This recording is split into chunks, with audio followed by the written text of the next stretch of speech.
We've all had those moments where we think we've reached our breaking point.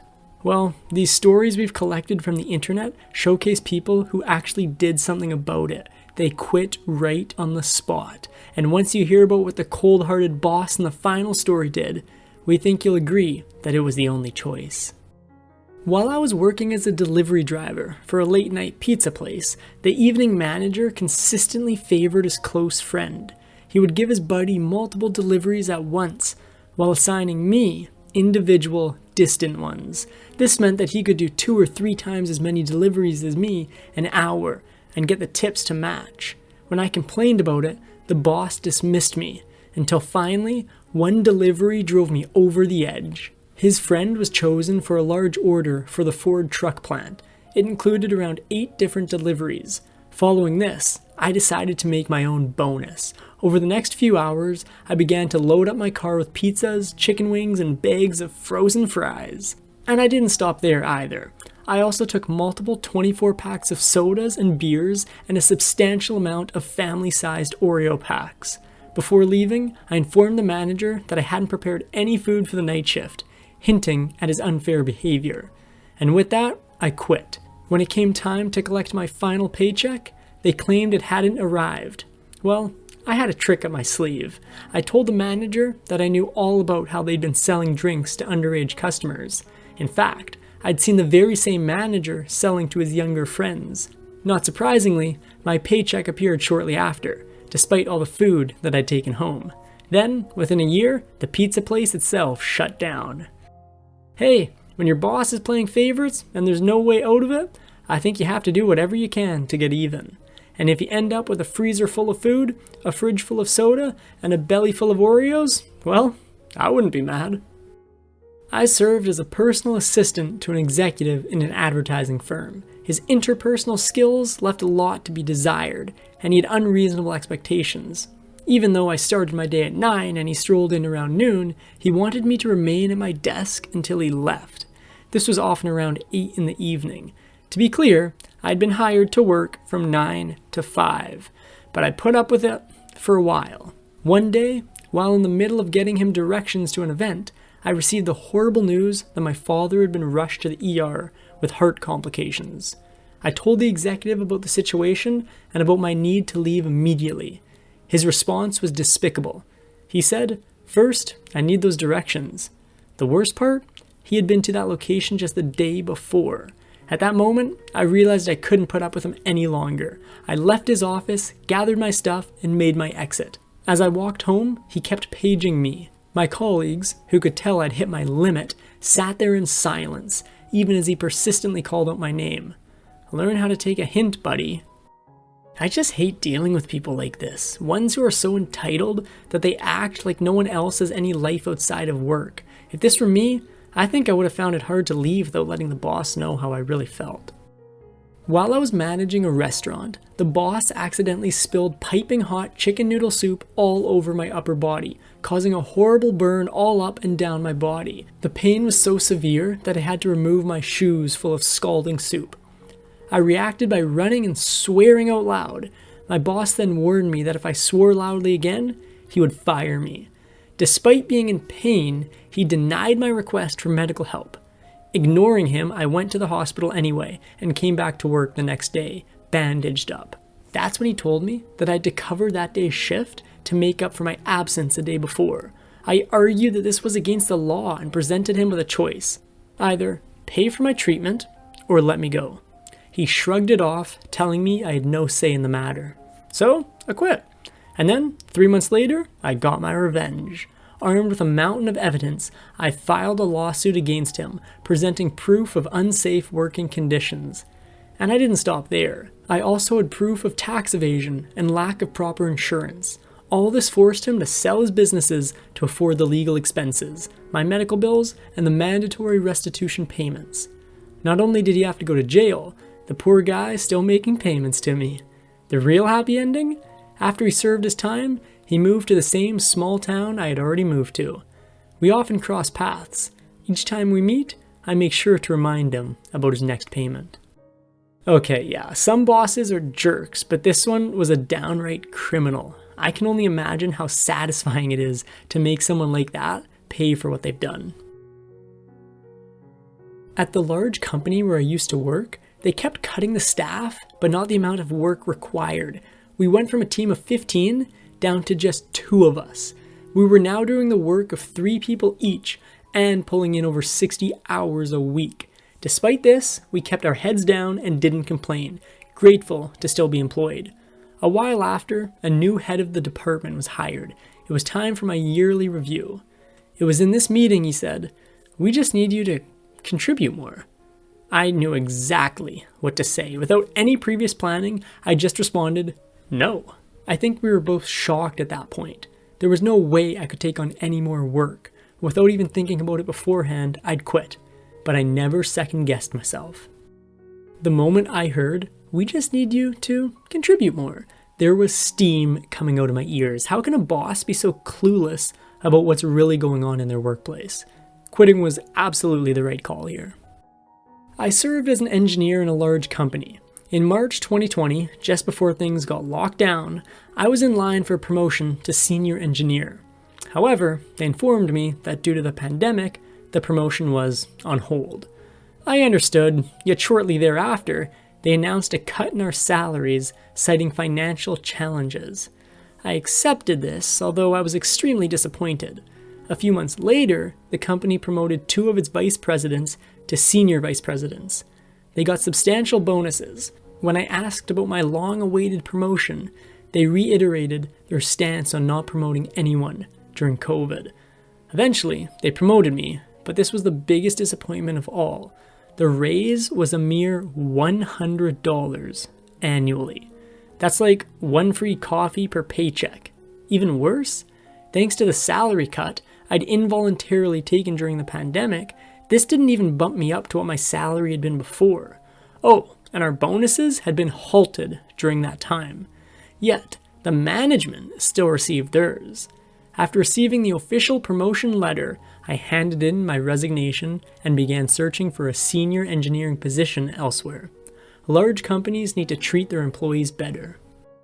Sometimes any raise can feel like a good raise, but when you do the math, you might end up realizing that you're basically paying them to work. And to me, that's the exact moment you should walk out. Right before I had 3 days in a row off, a coworker resigned. I proactively texted my manager to check if he needed to change the schedule, and he confirmed he didn't. So, after those 3 days, I went back to work. On Friday, I came in at my usual time. My manager was there, but didn't act like anything out of the ordinary was happening.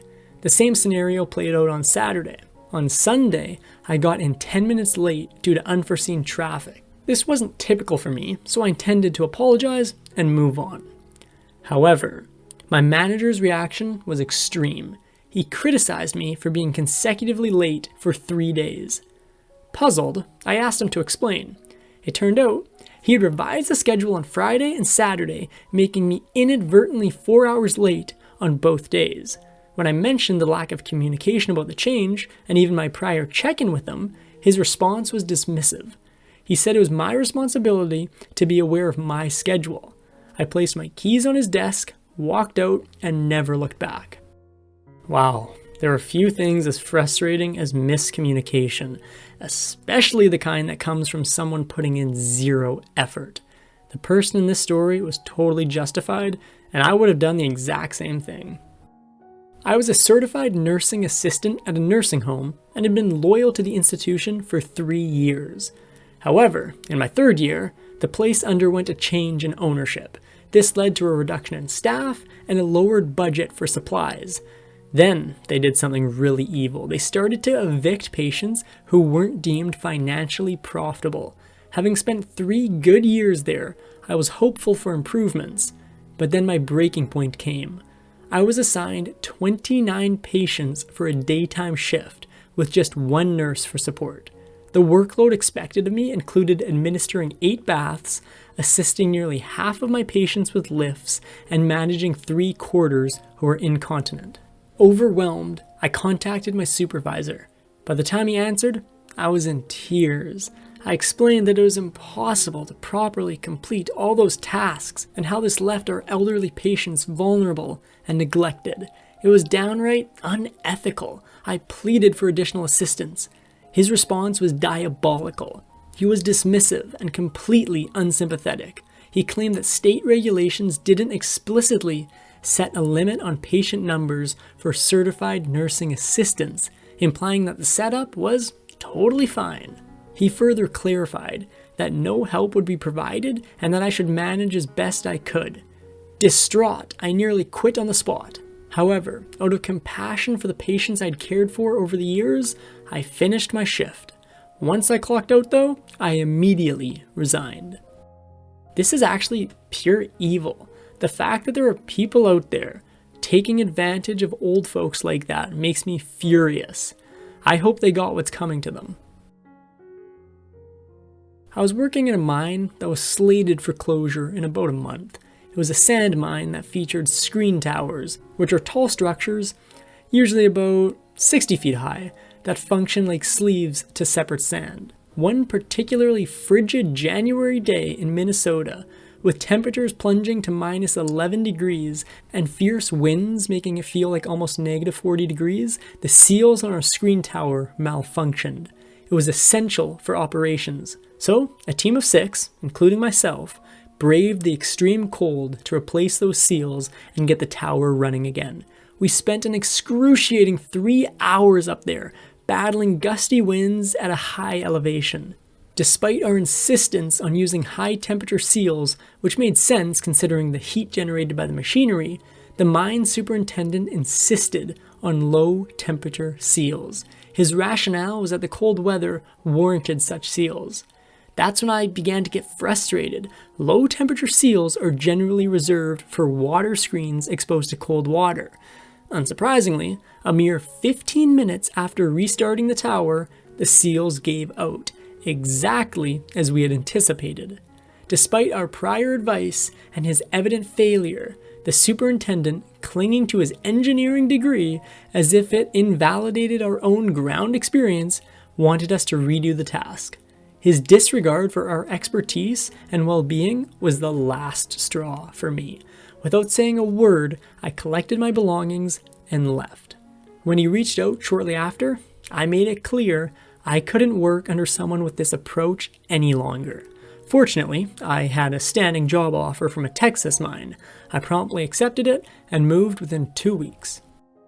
When your job requires you to be in dangerous situations like this, having trust in your manager and coworkers is essential. I would have been furious if I had been put in this situation too. I applied for a job at IHOP, and after my interview, they told me that I got it. I was scheduled to start a few days later. I had a dense beard at the time and decided to tidy it up for my debut, so I trimmed it significantly. On arrival, the same manager who interviewed me mentioned they'd deduct a certain amount of my earnings for the meal I'd consumed during shifts. While I wasn't thrilled about that, I could deal with it. However, things quickly took a turn. The manager subtly told me I should have been clean-shaven, implying he had mentioned it during our interview. I couldn't believe what I was hearing. He hadn't said a word about that. When I attempted to clarify, he interrupted, asserting that he had. I'm all for complying with workplace guidelines, but it's difficult for me to respect individuals who refuse to acknowledge potential oversights and then become defensive. Had he simply said, "I thought I informed you," there wouldn't have been an issue. It seemed trivial, but to me, it was a huge red flag. I handed him back the IHOP uniform and told him that this arrangement wouldn't be feasible. They never compensated me for that brief stint, and it took me around 15 years before I considered eating at IHOP again. Sometimes all it takes is a few minutes on the job to see the warning signs that someone is a bad boss. Why spend weeks training and onboarding when you can use that time finding something better? If only they'd warned this guy before the interview. I once took a job at Goodyear, even though it wasn't quite aligned with my expertise.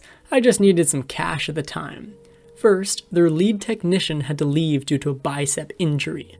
Then, another colleague was let go for inappropriate behavior during lunch. I was thrown into the deep end. I was left to handle all the intricate technical tasks beyond mere oil changes.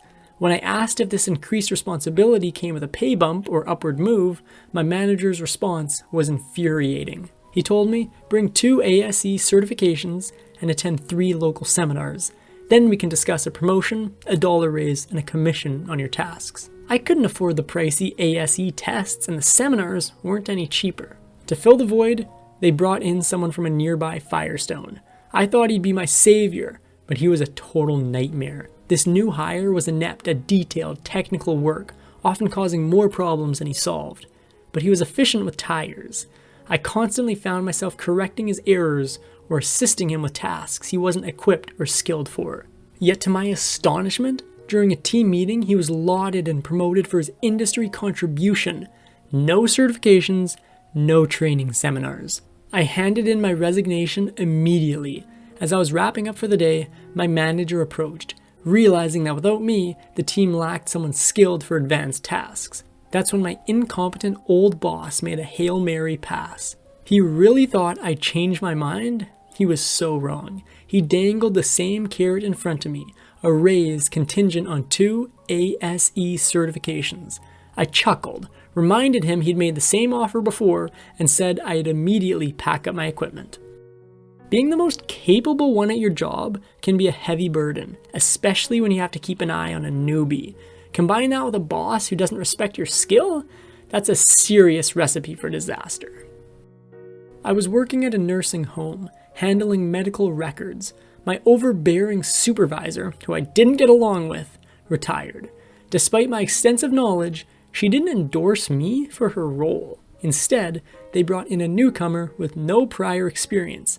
I was furious. When I requested time off to attend a conference related to my secondary job, they declined. Their rationale was that the state might conduct their annual review, and since the new manager lacked experience with such inspections, I had to be present. Even as my hours were reduced to fewer patients, this new manager incorrectly claimed I had been skipping work, not mentioning the actual reason. That was it. I interrupted a morning meeting, tossed the keys onto the table, and said I wouldn't work with a liar. No regrets.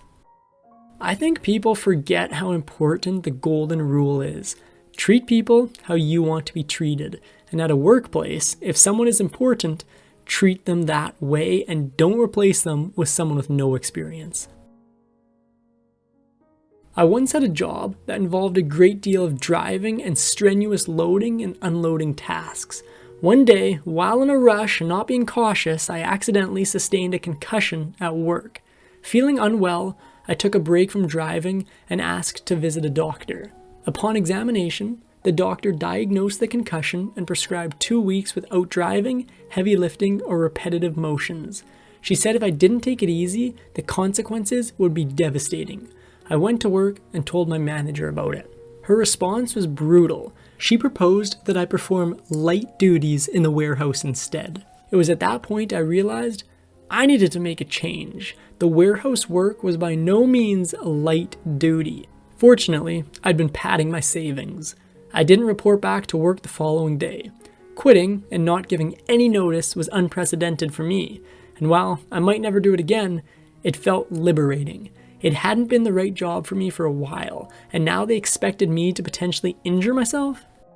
Concussions are serious business, and it's absolutely outrageous that this manager thought it was fine to go against a doctor's orders. I hope the other employees saw how shady they are and quit too, because that's wild. My mother got me a job at a new restaurant. From the beginning, it was a disappointment. I was initially promised a job as a server, but had to settle for busser. The pay left much to be desired and the tips were terrible, but it gave me some extra cash during school. A couple of months into my job, I was assigned to work Easter with a promised bonus at their nearby country club alongside some co-workers from the restaurant. The event was organized buffet style, with the expectation that the waitstaff and I would clear away used plates. It turned into a nightmare. Most of the staff hid in the kitchen. This left only a handful of us, including a few permanent country club employees, to attend over 40 tables. When I got my paycheck, I asked about the holiday bonus with a food runner. To my astonishment, he had been paid significantly more than me, and the waitstaff were compensated even better. He sympathized with me, saying that my pay was unfair given the effort I'd put in.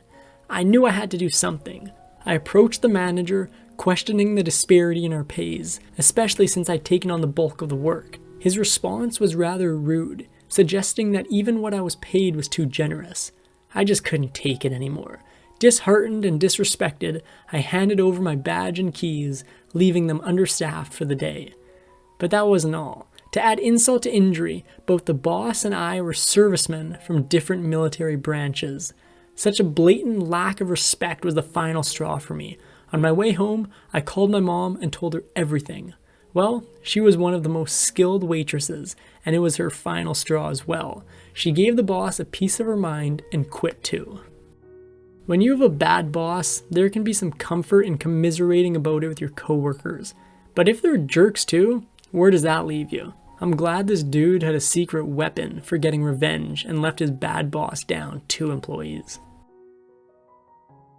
At 17, I got a job in a warehouse. With a recent move to a more spacious warehouse, the need for an additional employee arose. I referred a friend, whom we'll name Greg, who was also looking for a job. This timing couldn't have been better.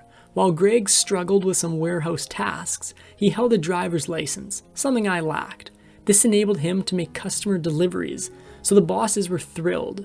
A month in, the warehouse manager hinted that there was a problem. The higher-ups intended to retain just one of us due to budget constraints.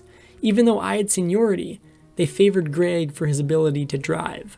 Given the enormous task of organizing numerous pallets in this new space, I thought it best to part ways and wish them luck. I thought that was it, but they were in for another surprise. Greg didn't really like the job, and now that I was gone, he really hated it. He quit the next day, leaving them overwhelmed with the big move and tons of customer deliveries they couldn't fulfill on time. Like I said, having friends at work is sometimes the only thing that makes it possible to get through the day. But even that's only half as satisfying as screwing over a company that did you wrong. Years back, I worked as a server at P.F. Chang's. Within that year, we were already on our 3rd general manager. This new manager introduced a policy. For tables of 8 or more, 2 servers were required, with the tip to be split between them. This rule seemed to stem from the presence of underperforming servers who struggled with handling large orders. For seasoned servers like me, this rule was impractical. More often than not, I'd be paired with a less competent server and end up shouldering most of the work. Although I didn't mind sharing tips with those assisting with food, dividing the entire tip was unacceptable. So we came up with a plan. Among experienced servers, we'd symbolically pair up, but primarily serve individually, assisting each other only when necessary. During one quiet lunch shift, an uncomfortable scenario presented itself. A group of 8 entered, and I found myself partnered with a notoriously unreliable server, especially with the manager watching. After providing water for the table, this server vanished. They only returned when the bill was settled, naively asking about our tip. I suspect she might have been drinking. When I said I wouldn't split the tip, she complained to the general manager, who, despite witnessing my solo effort, insisted on dividing the tip, per the rule. Frustrated by his indifference, I demanded a full payout, threatening to report them to the higher-ups if denied. They took it seriously and got me my tips. I couldn't stand the fact that we had to pay for the manager's inability to get the lazier employees to do better. Serving is hard enough as it is. Add on a lazy coworker who wants all the tips and none of the credit? Yeah, I'd be mad too. When a manager refuses to do their job and, manage the employees, it's time to walk out of there. I once worked for a niche warehouse firm that acted as an intermediary between Chinese businesses and Amazon, mainly handling the placement of barcodes on Amazon Prime shelves. The business was managed by 3 women and 1 man. The setup was chaotic. They had no adherence to health and safety regulations and lacked an organized system for storing items in the warehouse. 2 of the women, one of whom was the wife and co-owner of the male manager, made some adjustments in the warehouse. Without any prior notice, the male manager blamed them on me. He berated me loudly and called me an idiot.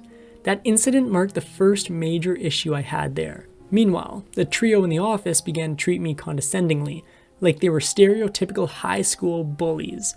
A week later, I was using a pump truck to position pallets for a forklift to load onto a truck.